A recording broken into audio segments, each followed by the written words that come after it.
ଆଜିର ସକାଳଟି ଆରମ୍ଭ ହୋଇଯାଇଥିଲା ଏଇ ସବୁଜ ପନିପରିବା ସହିତ।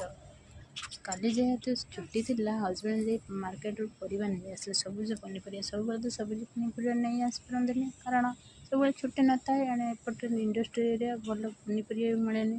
ଛୁଟି ବାର ଯାଇ ପନିପରିବା ନେଇ ଆସନ୍ତି। ପନିପରିବା ସବୁଜ ସବୁଜ ନେଇ ଆସିଛନ୍ତି। ତ ସକାଳେ ଉଠି ପ୍ରଥମେ ମୁଁ ଶାଗକୁ ଖରଡ଼ିଦେଲି। ଦେଖନ୍ତୁ ମୁଁ ପାଣି ଦେଇକି ନାଡ଼ିଦେଲି, କାରଣ ପାଣି ନଦେଲେ ଶୁଖିଯିବ। ଶାଗ ଭଲସେ ଭାଜି ଦେଇ ତାକୁ ଖରଡ଼ିଦେଲି, କଳମ ଶାଗକୁ। ତାପରେ ପଖାଳ ଦିନକି ମାଆ ଝିଅ ପଖାଳ, ଶାଗ ଭଜା ଆଉ ଆଳୁ ଭଜା ଖାଇଦେଲୁ। ତାପରେ ମୁଁ ବାହାରିଗଲି ଦ୍ୱିପହର ରୋଷେଇ ପାଇଁ। ଦ୍ୱିପହର ରୋଷେଇରେ ଆଜି ପୋଇ ଘାଣ୍ଟ, କଲରା ଆଳୁ ଭଜା ଆଉ ଭାତ। ସେଥିପାଇଁ ହେଲେ ମୁଁ ପ୍ରଥମେ ଭାତ ବସେଇଦେଲି, ତାପରେ କଲରା ପରିବା, ତାପରେ ପୋଇ ଘାଣ୍ଟ ପାଇଁ ପ୍ରିପାରେସନ୍। ତ ଘାଣ୍ଟରେ କିଛି ପକାଇ ନଥିଲି, ବେଶୀ କିଛି, ଖାଲି ଆଳୁ, ବାଇଗଣ, ପୋଇ ପକାଇ ଘାଣ୍ଟ କରିଦେଇଥିଲି। ତ ଭଲସେ କାଟି କୁଟାକି ଧୋଇ ଧୁଆକି ସିଝିବା ପାଇଁ ବସେଇଦେଲି। ତାପରେ ଆମର ହେଉଛି କଲରା ଆଳୁ ବସେଇଦେଲି।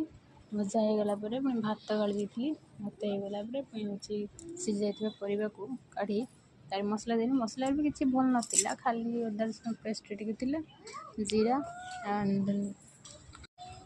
ତେଜପତ୍ର, ଶୁଖିଲା ଲଙ୍କା, ତାପରେ ଟମାଟୋ ପ୍ୟୁରି ଦେଇକି ଭଲସେ କଷିଦେଲି ମସଲା। ତାପରେ ପରିବାକୁ ଦେଇକି ତାକୁ କଷିଦେଲା ପରେ ତାପରେ ଟିକେ ସେ ସିଝି ଯାଇଥିବା ପାଣି ବି ରଖିଦେଇଥିଲି ନା, ସେ ପାଣିକି ତାପରେ ହେଇଗଲା ଆମ ପ୍ରସ୍ତୁତ। ଦ୍ୱିପହର ଖାଇବା ଖାଇସାରିଲା ପରେ ମାଆ ଝିଅ ବାହାରିଗଲୁ ତଳକୁ। ମେଣ୍ଢା ଆସିଥିଲେ, ମଝିରେ ଏକା ମୁଁ ମେଣ୍ଢା ପାଖକୁ ଯିବି, ବୁଲିବି, ଦେଖିବି।